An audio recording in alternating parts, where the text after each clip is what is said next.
Happy Wednesday. It's time to talk sports. I'm Casey Kasliner. I'm Pickle Coleman. And I'm Scott Hills, and this is Sports Scene. Let's get into it.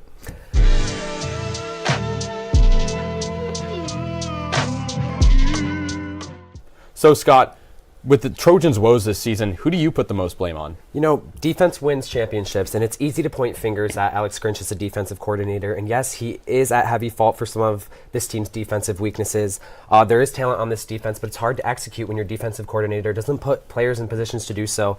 That said, accountability is a spread in team sports. You know, it has to sprinkle all the way down to careless errors by the players. Coach Riley being a stubbornly offensive-minded coach who strategizes winning simply by outscoring, a lack of deep recruiting up front. You know, there's a lot of fingers to point, but with the way the system works, there needed to be a change at the defensive helm, and that starts with letting go of Grinch.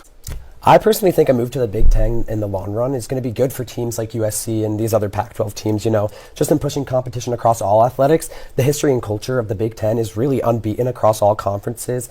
It's an environment that's really going to allow USC to maintain those rivalries against teams like UCLA and independent Notre Dame, but also foster new competitive experiences against extremely talented teams. Also, the Pac-12 conference went out on an extremely high note. You know, they had tons of success this college football season. If it's the conference is going to tragically have to dissolve, this is the note to go out on. It's been anything but an impressive season for the Trojans this year. In their final season in the Pac-12, USC fell way short of expectations and the hopes of USC fans all over. The Trojans started the season red hot, boasting one of the most proficient, electric offenses in the country. It was win after win throughout September as USC started 6-0. However, each week, each win became closer, and the Trojans showed that a strong offense can't always make up for a weak defense. When USC traveled to South Bend to face the Fighting Irish, the Trojans lost their first game and haven't looked the same since.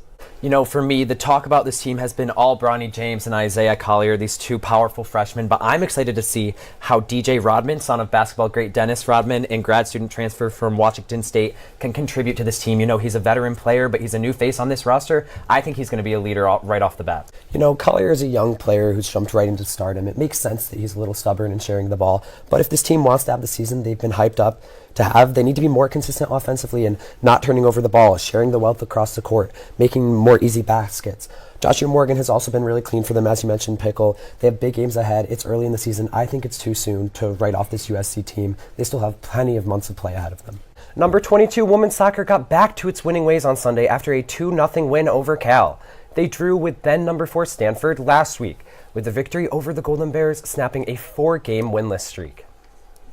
In what was the final home game of the regular season for USC, the Trojans got goals from freshman forward Maribel Flores and junior forward Izzy Kimberly. The Trojans shut out their opponent for the 9th time this season and improved their record to 10-3-3. The Trojans will now face the reigning national champions and currently second-ranked UCLA Bruins in Westwood in a highly anticipated matchup between these two ranked teams. All right, guys, I also got to take the Phillies to go all the way. They're one of the hottest teams in baseball right now. They're off to a 2-0 start in the National League Championship Series against the Diamondbacks, including a 10-0 win last night. They're also the betting favorite to win the World Series. It seems like the stars are aligning for this team to win their first world title since 2008. Like you said, Casey, I think Oregon is a better football team than Washington despite the rankings and their one loss to the Huskies. They're more complete on both sides of the ball with the offensive superpower of Bo Nix and the 11th best ranking scoring defense in the country. I give them the better odds of making the college football playoff than Washington. From a USC standpoint, obviously the mindset is always going to be to fight to win. I think this one's going to be a hard one for them, especially given the direction of recent momentum. The defense needs to flip the page past Alex Grinch, and honestly, it's exciting to just see what they can do really with not much on the line at this point in their season. The women's volleyball team went 2-0 over the weekend, including a top 5 win over the then 4th-ranked Washington State Cougars after the Trojans were down 2-0 and came back to win the last 3 and take the game. You know, I'm going to say it again. The Trojans better hope last week's offensive performance was just a fluke. Williams and his offensive core had a strong start to the season. If they can get back in their rhythm and the receivers can find those passes, especially the long ones down the field, hopefully they can get back on track. And personally, I want to see the Trojans give more opportunities to their explosive running back, Marshawn Lloyd. Welcome back to Sports Scene. The Memorial Coliseum was busy this weekend, but not with Trojan football. Let's hear from Dylan for more on the Coliseum's exciting Saturday.